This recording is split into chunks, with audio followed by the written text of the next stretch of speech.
So now what we'll do, we'll start design effect. Now design effect is also a very important topic which you need to understand. So what is design effect? Now, whenever you are in a study, when you are using a complex study design, no, complex survey design when you are using compared to the simple random one. So when you are using complex survey design, there is every possibility of increase in variance. So what does design effect do? Design effect quantify the increase in variance. Again, I will repeat, it will design effect quantify the increase in variance. And why this increase in variance has happened? That is due to complex survey design, which in comparison to when you compare with a simple random sampling,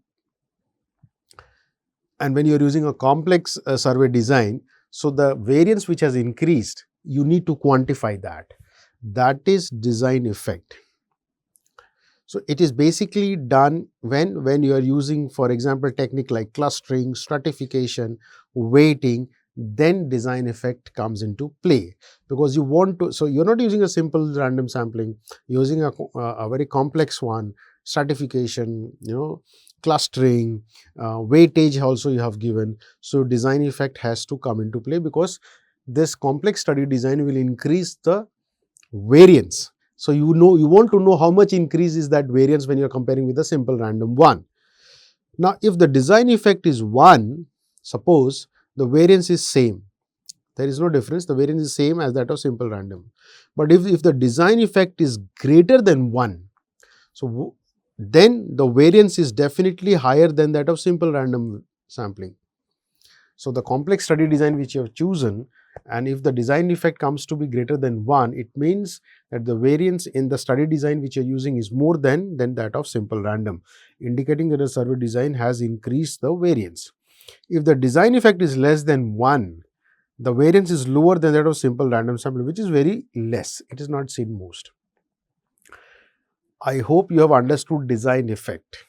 Design effect, simple, when you are doing a study design where you are using a simple random sampling, and when you are using other sampling, for example, clustering, stratification, just because you are using complex study design sampling, that has increased the variance. Now that variance quantification is measured by design effect, and you are comparing with the simple random one. Now, clustering, stratification and weighing, I said 3 places where design effect comes into play, because quantification of variance has to be done. When individuals in a survey are grouped into clusters, responses within the clusters tend to be more similar, increasing the variance. So the variance is increasing when you are doing clustering, so design effect will come into play. When population is divided into strata, stratification we have already read, samples when you are taking from each strata, this can reduce the variance if the stratification is strongly related to the survey variable. So here also design effect will come into play. Weighing, when different weights are applied to different observation, that will definitely increase the variance. So when it is increased, so clustering, stratification and weighing, the variance will fluctuate, and that has to be measured. That is called design effect. Now how do we measure that? Design effect is equal to variance of complex sample size divided by variance of simple random sample. It can be also said as D is equal to 1 plus M minus 1 by P, where M is the average cluster size and P is the intra class correlation coefficient, which measures the similarity within the clusters. So this is the formula. D is equal to 1 plus M minus 1 by P multiplied by P, right? And design effect is just a variance due to complex design out of variance due to simple random sampling. Now let's take an example to understand, because it may look, what is this? The only one thing I am saying, when you are using a complex study design, the variance which is fluctuating, which is increasing, that quantification is done by design effect in comparison vis-a-vis when you compare with the simple random sampling. Simple. Now, let's take an example to make it further clear. A public health organization wants to estimate the prevalence of particular disease. So, prevalence need to be identified of a particular disease, right?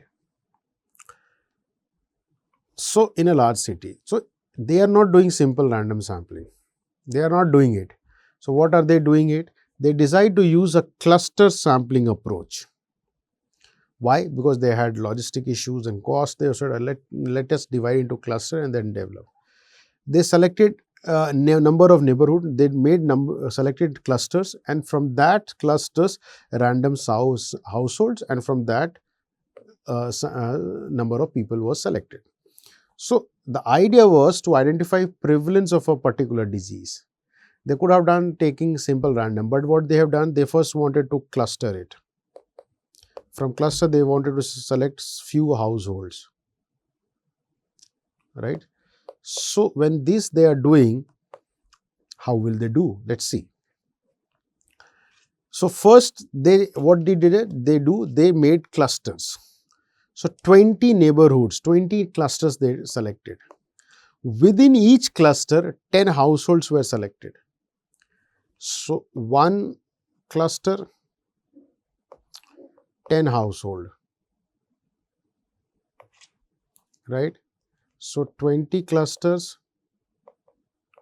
20 into 10, 200, right? Now, in each selected household, all members were surveyed. First, they had 20 clusters, one cluster, 10 household. In each household, all members were selected. On an average, 4 members were there, for example. Let's take an example. So, 20 clusters into 10 households into 4 members, that gives into 800 individuals, right? So, cluster technique sampling they did, 20 clusters, 10 households from each clusters and 4 members from each household, that gave 800 individuals. Simple. Now, we have to calculate variance. We have to also calculate, if we would have done SRS, simple random sampling, then variance, and then cluster sample variance, and intra-class correlation ICC has to be measured. Now, ICC we have kept as 0.05, indicating a moderate similarity in disease within the same neighborhood. I have kept 0.05 as a inter-class as a constant 0.05. Now, let's take how it is done. Now, design effect, if you remember the formula, I said D is equal to 1 plus M minus 1 P, where is 1 plus cluster size. How many clusters we are taking? 4 households members in one house. So, in average cluster, what happened? In one cluster we had 10 household, and in one household we have 4 members, so total 40. So, 40 individual per cluster, right? So, 1 plus 40 minus 1, and P we have kept 0.05. So, you get 1, you get roughly around 1.95, which is 2.95. So, design effect is 2.95, right? And the sample size which we took was 800 based on the cluster sampling just now we have said. So, if you divide this with design effect, which is 2.95, you get your 271. So, the approx sample will be 271. Effective sample size will be 271. So, when you are using a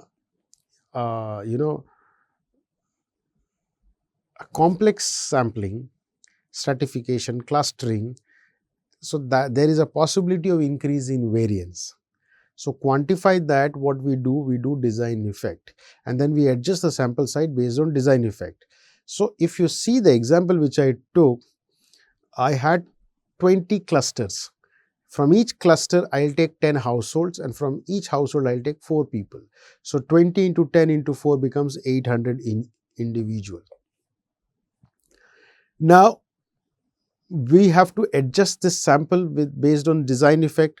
So we thought, let's calculate design effect. So D is equal, we all know D is equal to 1 plus M minus 1 into P. P is intra-class correlation coefficient, which we have kept as 0.05 value. So 1 plus, so in one cluster there are 40 individuals, so 40 minus 1 into 0.05, so that is 2.95. So the overall sample, which was 800 divided by 2.955, give you 271 is your sample size. Now, the use of why are we doing is estimate adjustment. The disease prevalence, the question, estimates should be adjusted to the design effect to account for the increased variance due to clustering. Just because of clustering you did, there is a possibility of increased variance, so you are trying to adjust that with the help of design effect. Confidence interval, second point. When you are calculating confidence interval or conducting a hypothesis testing, the increased variance should be considered, right? The standard error will be large due to the designed effect. Reporting result. The result should report both the actual sample size 800 and the effective sample size 271 to provide a clear understanding of the precision of the estimates. Right. So, this is design effect. You should understand this. There is no formula. If you don't remember, also not a value, but design effect. So, quantification of increase in variance just because you are using a complex study design in comparison to the simple one. Simple. Now, next one is test of significance. Test of significance means it's a mathematical procedure for comparison between two or more groups, right? And it can be a parametric test, it can be non-parametric test. It's a non-parametric test. For qualitative component, for quantitative, it is parametric test. Now, we also come to know p-value and normal distribution. P-value is also, every time you are doing a study, p-value will come into play. P-values are what? Are probability values. Probability value. It tells you whether to accept or reject the hypothesis, null hypothesis. P-value ranges between 0 to 1. 1 is maximum and 0 is minimum, right? P-value of 0.05 indicates 95% confidence interval approximately, or plus minus 2 standard error or 2 SD, right? Let me show the. Now, how do we interpret p-value? If p-value is less than 0.05, if you remember 5% is my alpha, significance level is always fixed in advance. If I have kept 5%, so p-value can be less than, can be more than. If the p-value is less than 0.05, it means the observed result lie outside the normal zone, means outside the zone of null hypothesis. Null hypothesis is rejected and alternate hypothesis is accepted, and the results are significant if p-value is less than 0.05. If p-value is greater than 0.05, so the observed value lie inside the normal zone, within the normal zone, within the zone of null hypothesis. Null hypothesis will be accepted and your alternate hypothesis will be rejected. Variation, there will be no significant result. So, p-value less than 0.05 significant. P-value greater than 0.05 not significant. Okay. Now, try to understand. I'm showing this picture. So normal distribution curve, you have your central value, mean, median, mode. You have +1 standard deviation or standard error, -1 standard deviation, -2, -3, +2, +3. Now, if I have kept 5% alpha significance level, so 95% will be the normal zone. So, the 95% is ±2 standard deviation. This is my normal zone. Any values which falls in between -2 to -3, this is my p value less than 0.05 and this is VP value less than 0.05. So, this area is zone of abnormal.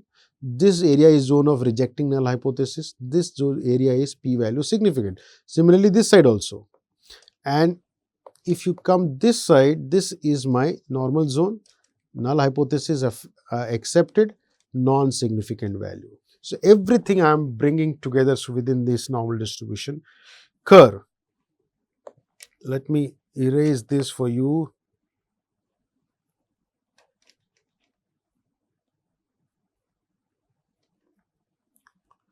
Yes, please.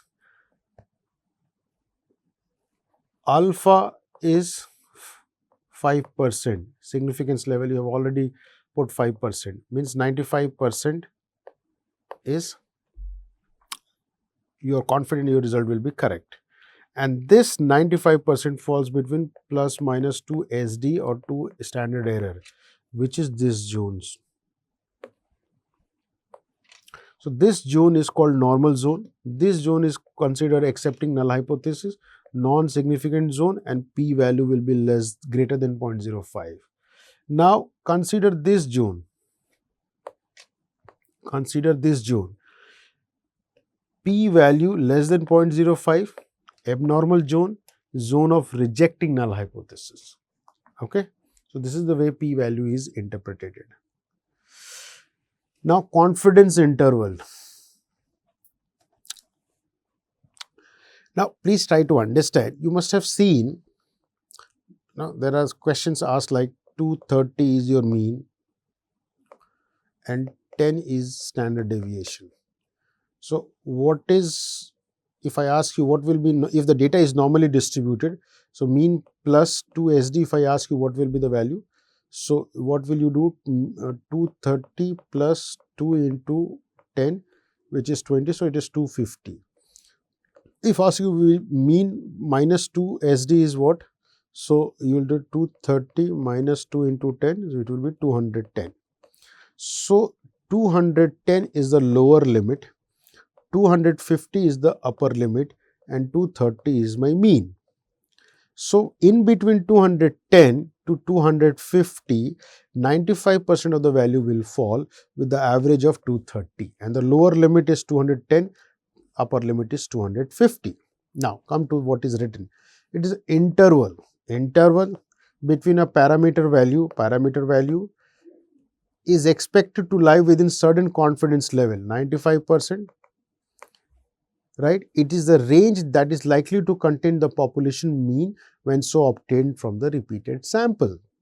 So, you did mean and standard deviation. So, you are now saying that 95% of the people will fall in between 210 to 250 with an average of 230. Now, larger the sample size, as the sample size increases, you are coming towards the main value. Narrower is the confidence interval. So, if what I am trying to say, suppose there are 100 people and you are getting this value of 250 plus minus 2 SD value. So, you are getting 210, 250 to 250. This is the range, confidence interval range. Now, suppose you take 500 sample, you are increasing the sample size, your standard deviation will be less. And so, the average, your value, your confidence interval value will be narrower because you are increasing the sample. You are coming towards the truth value, the main value, accurate value. Smaller the standard deviation, larger the sample size, narrower is the confidence interval. Smaller the SD, standard deviation, narrower is the confidence interval. Obviously, when your sample is very high, so standard deviation will be less. Okay. What is confidence level? How much confident I am, hope or expectation, right? Which you have fixed at high level by dealing with samples to ensure high reliability. There is no way students, anyone can reach to 100% confidence. The most acceptable confidence is 95%, as we say. What is that? It is a degree of assurance for an interval to contain the value of a parameter. Maximum tolerable tolerance of type 1 error, we all know confidence level is equal to 1 minus alpha. Alpha we have kept 5%. So, what is my confidence level? 100 minus 5%, which is 95%. So, my confidence level is 95%. When your 5% is level of error, you 95% you will be confident that you are correct. So, internationally acceptable confidence level is 95%. Why? Because 5% you have kept as alpha. If you keep 1% as alpha error, you are keeping confidence level as 99%, which is 100 minus 1, which is 99%. It's not easy, very tough. We do, but it's not tough. But the accepted most important one is 95%. Confidence limit, upper and lower boundary. Just now we have given the example of 210 and 250. 230 is the average. This is your lower limit. This is your upper limit. Okay. So these were the terminologies which are generally used. Now, one more terminology which you will come across, a degree of freedom. And degree of freedom, whenever you ask any student, they say row minus 1, column minus 1, because it is used in chi-square test. It's a statistical test, qualitative test, non-parametric test. So what happens? People generally say, oh, row minus 1, column minus 1. That is my degree of freedom. That is the formula which is used in chi-square testing. But what has to be done? What do you understand by degree of freedom? That is important. Whether you have understood correctly or not, that is important. No. And as the word goes, it has meaning, substantial meaning. Degree of freedom. What is the freedom degree? How much I am free? Now, suppose there are A hat, B hat, C hat, D hat, E, F and G. There are 7 hats. And I want to wear these 7 hats. On the first day, I have these freedom students. I am saying once again, nobody understands the concepts. You come across many students, even it's very difficult. They say row minus 1, column minus 1, but it's very easy to understand. There are 7 hats. I am the person. On first day, I have this liberty to use any hat. I can wear any hat, any of the 7 hat. Suppose I wear A. Suppose. Now, I have won that. Second day I go, I don't have any liberty now for all 7 because I have already used 1. I have already used 1.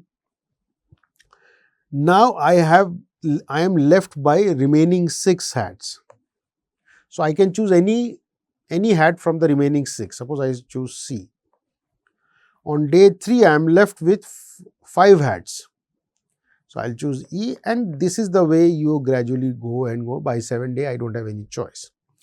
When you come on 6th day, you will be left with 2 hats. You still have choice between 2 hats. But after you choose in between that 1, you have no choice for day 7 but to wear the last one. So you must wear the only remaining hat on day 7. So you had 7 minus 1 is equal to 6 days of hat freedom. Out of 7 hats, students, you had 6 days where you could have choose anything, any hat. So what is degree of freedom now? If you have understood the concept, 7 hats, day 1 you have all the options, day 6 you have 6 options, day 3 5, day 4 4, day 5 3, day 6 2, and day 7 you don't have any other option but to wear the remaining last one. So this is a way of expressing is hats of freedom, I say. So degree of freedom is often defined as number of observations, right here. Number of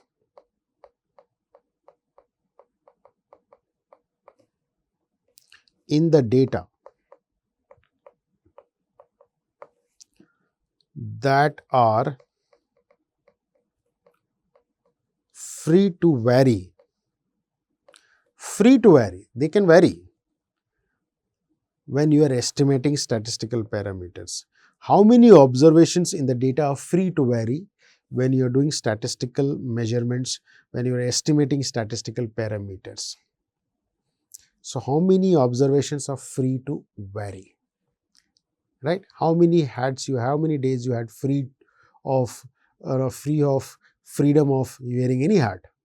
Similarly, how many observations in the data are free to vary? Now, let's take an example.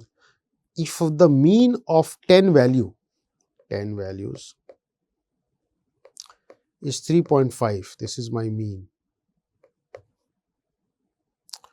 So, I am sure that what will be the sum of total value? 10 into 3.5, so it is 35. 35 has to be the total value.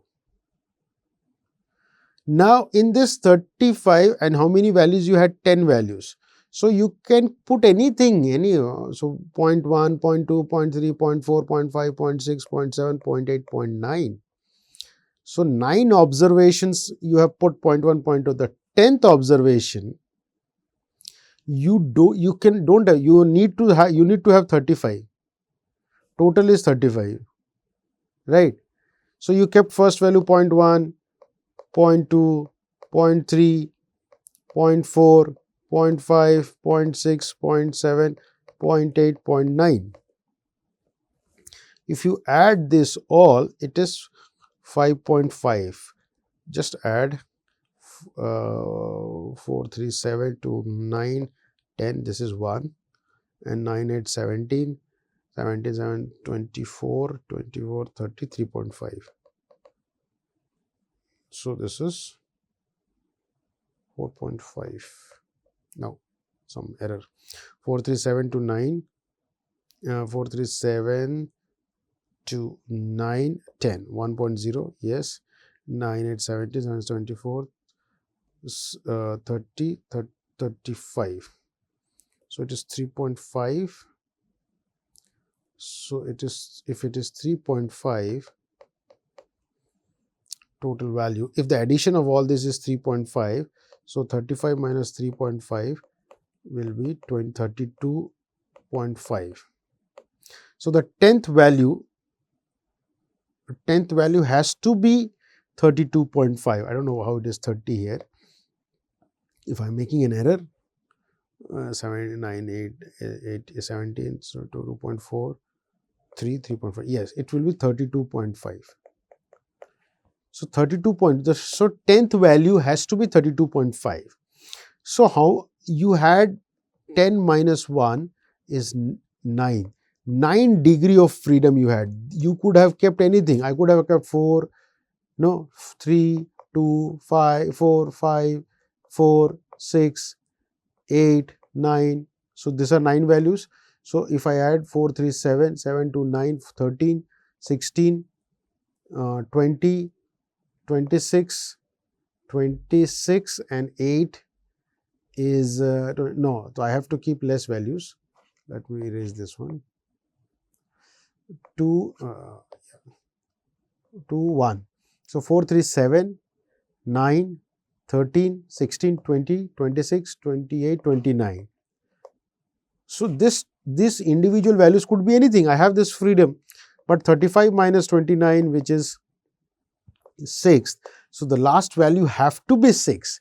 So, I had freedom of this 9. When I had to take 10 values, I need 35. So, I have 9 degree of freedom. So, how you are calculating n minus 1, right? So, this is my number of observations in the data which can be free. So 10 minus 1 is 9. 9 data is free. Whatever you want, you can add it. Now let's take here. The same thing I am trying to make you understand. So you have category A, category B, and you have the total given. So if you, in this, how much freedom you have? You have only one. So how many rows there? There are 1 and 2. How many columns? 2. So 2 minus 1 and 2 minus 1. I am not saying anything. Don't go into this. So it is 1, 1. I have only 1 degree of freedom. I can write here anything. I can write here 2. I can write here 4. I can write. Let's me write. I can write 3. The moment I write here 3, it has to be 3. It has to be 7. It has to be 8. There is no. So only one freedom I had here. Here you see, suppose there is 15 to 30, 21, 30. So I have 2 freedoms. I can write here 1. I can write here 4. I can write here 2 also. I can write here 5 also. The moment I write 1 and 4, 4 and 5, this becomes 10. Right? And if I write here 1, so this becomes 9. If 11, this becomes 7. And this is, this has to be, no, this 5, 1, this has to be 10. If I write here 9, so let me check, 11, 10, 21, 9, 30, 30, yes. So if I write here 10, 4, 14, 8, 15, yes. This has to be 0, there is going to be 10, no, some error, there is some error here. Let me put here, you have 10, 11, 9, so 11, 10, 9 is 11, 10, 21, 30, and here you have 15 and 15, right? So you have, let me say in this way, so I have 2 degree of freedom. I have this and this. So let me take 2, let me take 5. So I have this freedom. So 5 to 7, this will be 8. This is correct. You write here 8 and this here is 6. 8, 6, 14. So this will be 1. Yeah, some error was there here. So 8, 6, 14. So you have 2 errors, 2 and 5, 2 freedoms. So a degree of freedom has to be understood. It is n minus 1, or it can be row minus 1, column minus 1, whatever you are writing. Different statistical test, it is different, n minus 2 also, n1 plus n2 minus 2. So different t-test, z-test, I am not going discussing that now, but degree of freedom is what is the freedom which number of observation which is free when you are doing estimating a statistical parameter. So here when you have 2 by 2 table, you have 1 freedom. Here you have 2 freedoms. Okay. Now let's come to correlation. You are trying to correlate between 2 variables, 2 quantitative or continuous variables.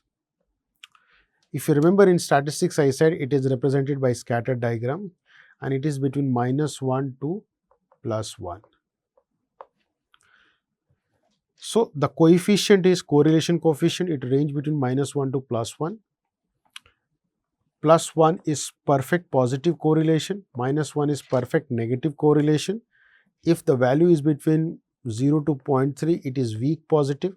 If it is between 0.4 to 0.6, it is moderate, and then we are going greater than 0.7, it is strong positive correlation. It describes the strength and direction of the relationship. There are 2 types of correlation coefficient. One is Pearson correlation coefficient. And what is this? It is used in ungrouped series. It is used when variables are normally distributed and represented by R. So that is Pearson. Ungrouped series, data are normally distributed, symbol is R. Spearman's rank correlation coefficient, it is used in group series. Pearson was in ungrouped and Spearman is in group series. Spearman is used when data is not normally distributed. So, it is a non-parametric measure of rank correlation, right. It also assess how well the relationship between two variables is there, and it is expressed as monotonic function. It is represented by rho. We will understand both. Now, what is monotonic relationship? Try to understand. Then only you will understand all this. So, monotonic relationship is that, just a second, yeah, as value of one variable increases, so does the value of other, directly proportional. So, one variable increases, the other values of other is also increasing. The second way of saying is, as the value of one variable increases, the other value decreases, but not exactly at the constant rate, whereas in linear relationship, the rate of increase and decrease is constant. So, when there is linear relationship, the increase and decrease is constant. But when there is a monotonic relationship, the one variable increase, the other variable decreases, but not exactly at the same pace. Give you an example. You see, it's increasing, then it becomes plateau. So, there is no constant relationship, and then again it increases. Here it is decreasing, but again plateau, again this. So, this is monotonic decreasing function. This is monotonic increasing function. It is increasing, but not at the same pace. It is decreasing, but not at the same pace. It is not monotonic. Sometimes decreases, sometimes increases, sometimes decreases, sometimes increases, right. So, this is monotonic increase, monotonic decrease, and not monotonic.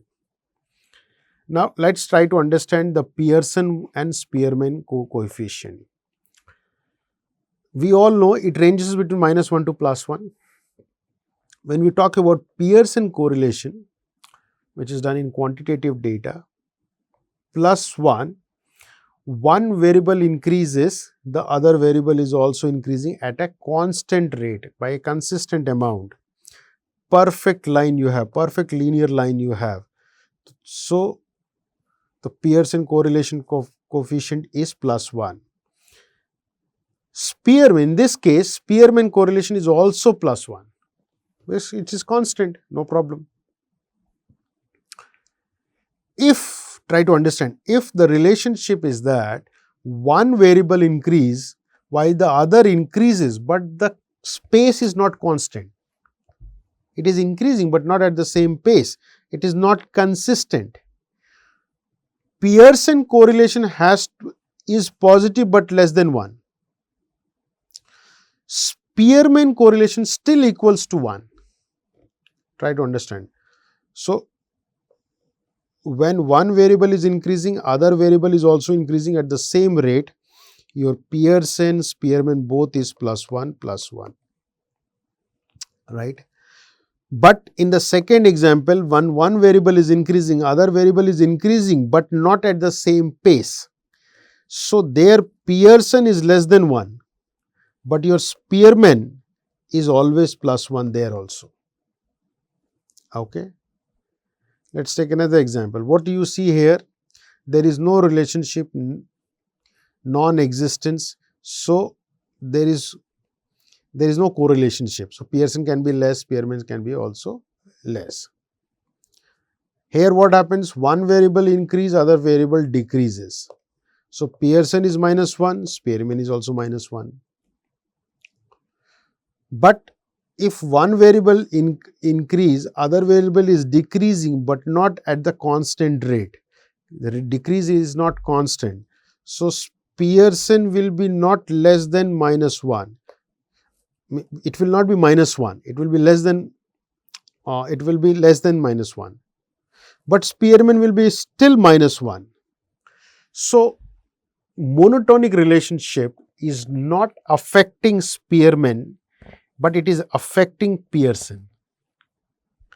Now, the fundamental difference between two correlation coefficient. Pearson coefficient works with linear relationship. One is increasing, other is increasing. Spearman coefficient can work with monotonic relationship as well, right. Now this important line you have to understand. If we feel that scatter plot is indicating a monotonic relationship,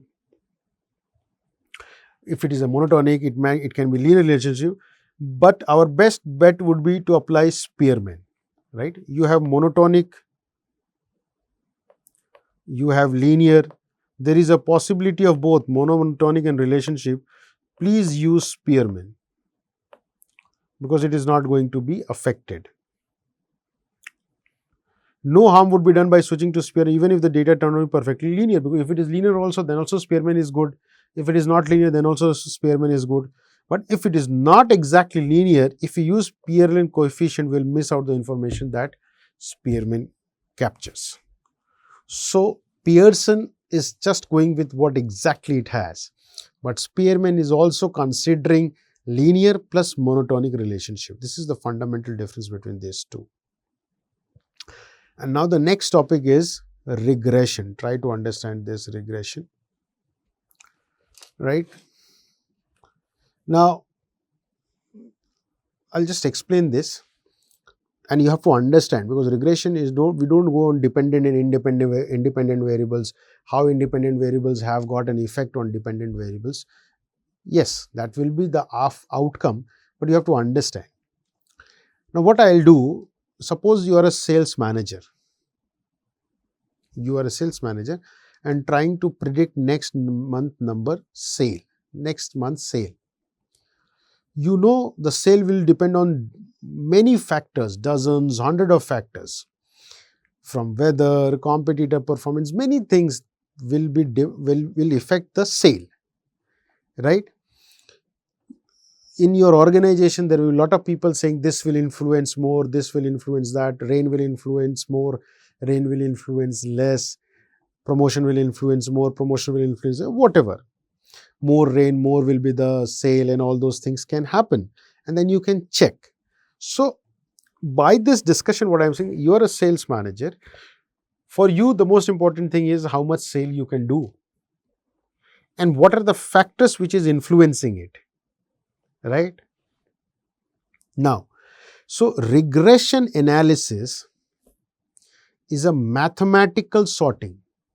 How do you sort out that the variables which will have an impact on the sale? What are the factors which are important? What are the factors which we can ignore? How do they interact with each other? And how certain are we about these factors? So, most important for me is sale, and there is weather, promotion, quality, working. There are a number of factors which can affect on sale. So, for me, the most sales manager, I am important on this. Sale should be high. How is this influencing? So, I am trying to mathematically understand this effect on this. Which will be having more effect? What can I ignore? What I have to be more focused on? If this you have understood, so again in regression we are having variables. You have a dependent variable. The main factor in this example which I am taking is sale. So, dependent variable is sale, and the independent variables are lot of all other variables which are influencing the dependent variables. So, one thing we have understood, regression is trying to have an outcome, seeing how dependent variable will be affected based on the independent variables which is influencing that. How does it work? Regression. So, what you do, you gather data, you take all of your monthly sales. For example, past 3 years I am trying to check, and you take all data on the independent variables you are interested in, rain, promotion, whatever. So, let's say that on let's say you found out an average monthly rainfall for the past 3 years. So, your independent variable, I am taking one example, rainfall.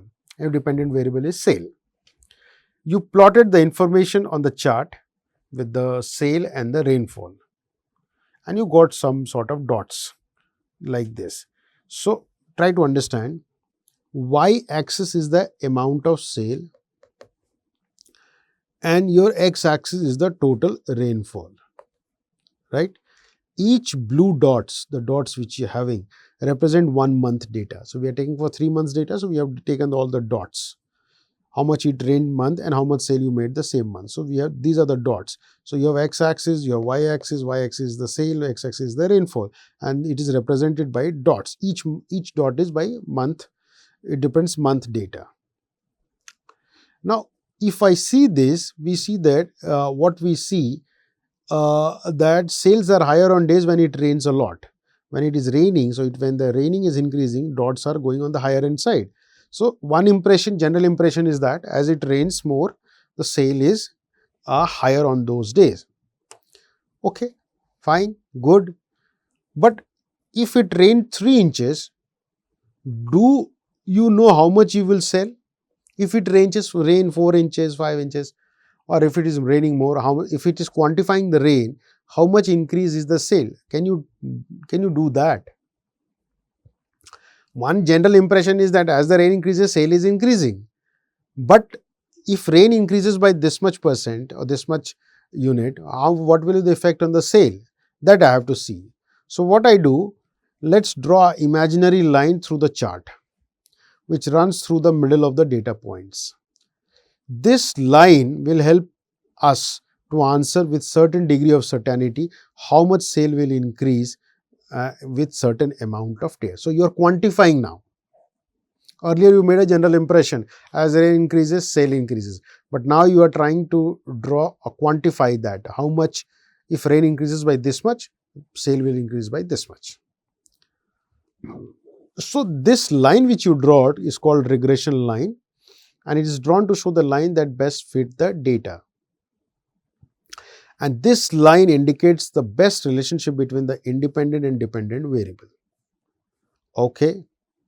Now, what I'll do, the formula is y is equal to, in this I am taking 500 plus 5x plus error term. Right, I have written like this. So let's ignore the error term now. So it is simple, 5 is equal to 500 plus 5x, right?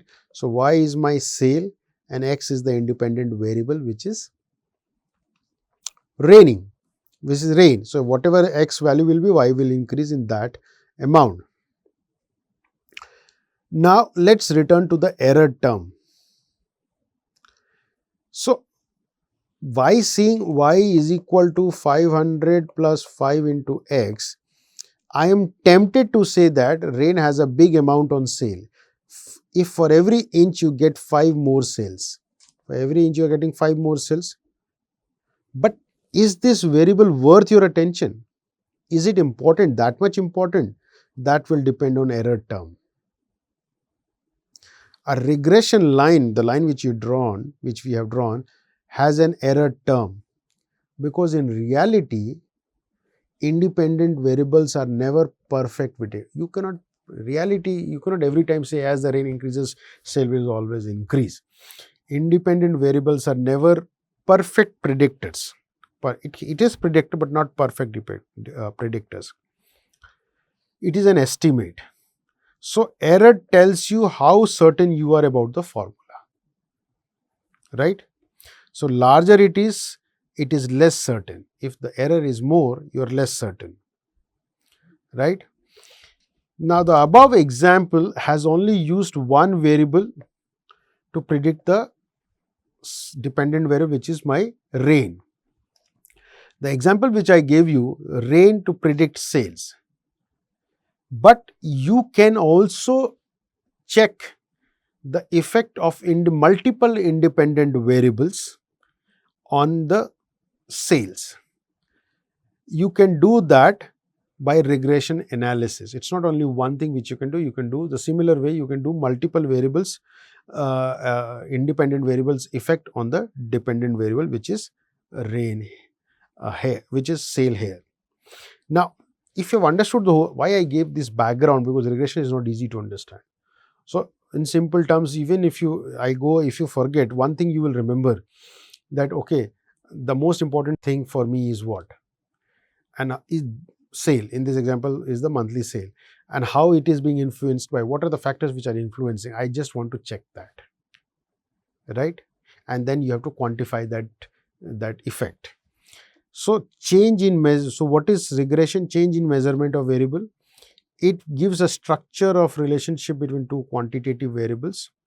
Regression coefficient measure change of one dependent variable with change of independent variable.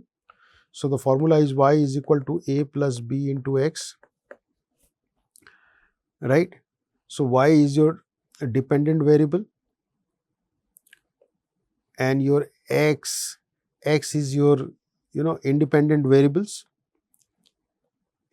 and a, b, c, d are regression. A is a constant and b, c, d are regression coefficients, right? So equation of regression becomes y is equal to a plus b into x, where 1 is this is my independent variable. You can also show y is equal to a plus b x1 plus c x2 plus d x3, where x, x1, x2, x3, all these are independent variables, and a, b, c, d are regression coefficient. Okay. Now, there are different types of regression. Simple linear regression, one dependent variable, one independent variable. Multiple linear regression, one dependent, more than one independent variables. Simple curvilinear, only one dependent variable and one independent variable with some power of independent variable. Multiple curvilinear, one dependent variable, more than one independent variable with some power of independent variables. Simple, one dependent, one independent, one dependent, more than one independent, one dependent, one independent with some power, one dependent, more than one independent with some power of independent variables, right?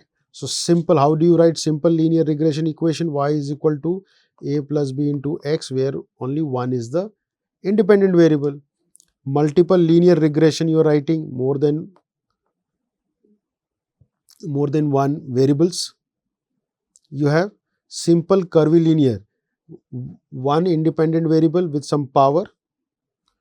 Multiple curvilinear, more than one independent variable with some power, right? Example of simple multilinear regression. Simple linear regression has one dependent and one independent variable. Multiple linear regression has one dependent and more than one independent variables. Now, I have to predict rent of a house. I can predict based on the square feet. That is simple linear regression. I have to predict rent based on the square feet and how old is the building.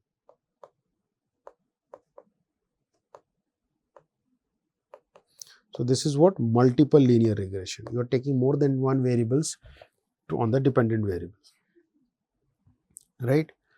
Then there are different types of regressions where dependent and invariant. What are the features of that? When you are doing logistic regression, the dependent variables are qualitative, dichotomous. Independent variables can be qualitative, quantitative, mixed. When you are doing ANOVA, analysis of variance, dependent variables is quantitative. You want to it's quantitative, and the independent variables are qualitative.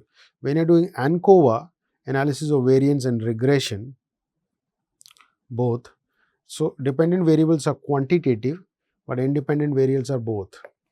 When you do multivariate multiple regression, set of quantitative, set of quantitative. When you're doing MANOVA, multivariate analysis of variance, your quantitative is the dependent and independent is qualitative. You're doing multivariate logistic regression. Qualitative, it can be both qualitative and quantitative. Okay. Now let me give you an example of logistic regression.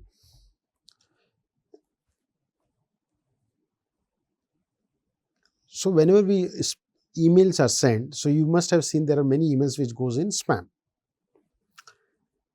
right? We need to classify whether or not it is a spam. If the email is spam, we label it 1. If it is not spam, we label it as 0. Not spam, 0, spam, 1. In order to apply logistic regression to the spam detection problem, what we do, following features we need to understand. Who is the sender of the email? Number of typos in the email, occurrence of root like offer, price, free gift. If based on this, the resulting feature is used to train a logistic classifier and range between 0 to 1. If the you have to range between 0 to 1. If the score is greater than 0.5, we'll name it as spam. For example, we get lots of words like offer, price, free gifts, typos, sender of the email also. And if the value comes greater than 0.05, we classify it as spam. If it doesn't fall, it is less than 0.05, we don't classify it as spam. Okay. So, free gifts, price, offers. So, the value between 0 to 1, if the value is 0.5, if the value is greater than 0.5, then you classify it as spam. And if it is less than 0.5, you are not classifying as a spam. So, that is the example of logistic regression. Okay. Okay, I'll stop it here.